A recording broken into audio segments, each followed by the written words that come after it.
క్రీస్తునందు ప్రియమైన సహోదరి సహోదరులకు యేసుక్రీస్తు నామములో శుభములు. దేవుని యొక్క మహిమ మీ మీద ప్రకాశించునుగాక. ఈరోజు దేవుడు మనకిచ్చిన మాట ఫిలిప్పీలకు రాసిన పత్రిక 1వ అధ్యాయం 14వ వచనం.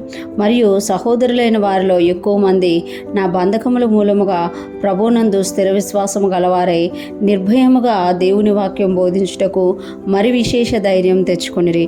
ఈ మాటలు పౌలు గారు ఫిలిప్పీ సంఘానికి రాస్తున్న ఉత్తరంలో తన గురించి తనతో ఉన్న వారి గురించి తెలియజేస్తున్నట్లుగా మనం ఇక్కడ చూడగలం. మరియు సహోదరులైన వారిలో ఎక్కువ మంది అంటే ఫిలిప్పీ సంఘంలో ఉన్నవారు కావచ్చు, ఇంకా ఇతరులు కూడా కావచ్చు. ఎక్కువ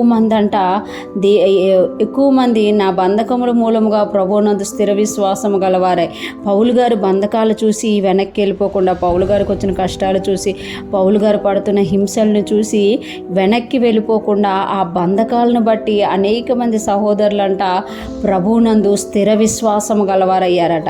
అంటే కొన్నిసార్లు అనుకుంటాం కదా, మన కష్టాల వల్ల, మన బాధల వల్ల చాలామంది విశ్వాసం చెడిపోతుందేమో, దేవుని నుండి దూరం అయిపోతారేమో అనుకుంటాం.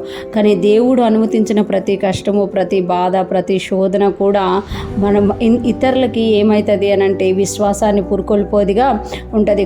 ఇక్కడ పౌలు గారేమో బంధకాల్లో ఉన్నారు, పౌలు గారేమో జైల్లో ఉన్నారు, పౌలు గారు ఖైదులో నుంచబడ్డారు. కానీ ప్రభు యొక్క కృపను బట్టి, పౌలు గారు బంధకాలను బట్టి అనేక మంది అంట ఫిలిప్పీ సంఘం వారు దేవుని యందు విశ్వాసం ఉంచారట, స్థిర విశ్వాసం గలవారయ్యారట.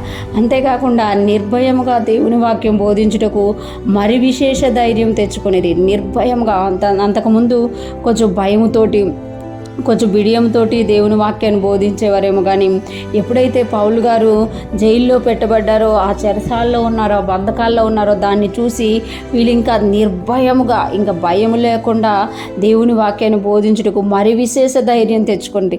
ఎందుకనంటే పౌలు గారే బంధకాల్లో ఉండి సువార్త ప్రకటిస్తుంటే మనము బయటుండి ఇంకెంత సువార్త ప్రకటించాలి. నిర్భయముగా విశేష ధైర్యం తెచ్చుకోనంట వాళ్ళు సువార్త ప్రకటిస్తున్నారంట.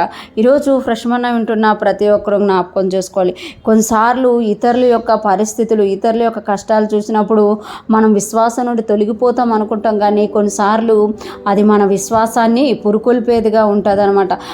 ఎవరైనా హతసాక్షులుగా అయిపోయినప్పుడు కొంచెం భయం అవుతుందేమో, కానీ దేవుడు వాళ్ళకి ఆ గొప్ప అవకాశం ఇచ్చాడు అని చెప్పి మనము బతికున్నాం కాబట్టి ఇంకా ఎక్కువ సువార్త చేయాలని సువార్త ప్రబలడానికి కూడా కారణమవుతుంది. ఇక్కడ పౌలు గారు చెప్పినట్టుగానే పౌలు గారు బంధకాలు చూసి ఎలాగైతే అనేక మంది ప్రభువునందు స్థిర విశ్వాసం గలవారే నిర్భయంగా దేవుని సువార్త ప్రకటించారో, మన బంధకాలు, మన కష్టాలను కూడా దేవుడు వాడుకొని అనేక మందిలో స్థిర విశ్వాసాన్ని, ధైర్యాన్ని పుట్టించడానికి వాడుకుంటారు. అటువంటి గొప్ప కృపను కలిగి ఉన్నందుకు మనం దేవుని స్తుతిస్తూ మన ప్రతి పరిస్థితుల్లో కూడా దేవుణ్ణి హత్తుకొని నిజంగా మనం ముందుకెళ్ళిపోతే మన కష్టాలు కూడా అనేక మందికి ప్రేరణ కలగజేస్తాయి. ఈరోజు ఫ్రెష్మన్ వింటున్న ప్రతి ఒక్కరూ కూడా మన జీవితంలో ఏది జరుగుతుంది అనేది చూడకుండా దేవుడు ఏం చేయబోతున్నాడు అనేది మనం గ్రహించి ముందుకెళ్లే వారముగా ఉంటూ అనేక మందికి ప్రేరణగా ఉందుముగాక.